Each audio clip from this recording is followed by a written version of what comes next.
Welcome to my YouTube channel. My name is Sandra Sibanda.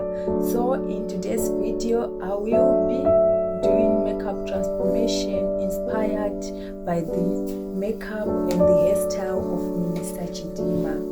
So keep watching. If you are new to this channel, just kindly subscribe, like, share and comment. Okay guys, thank you. Let us get into the video.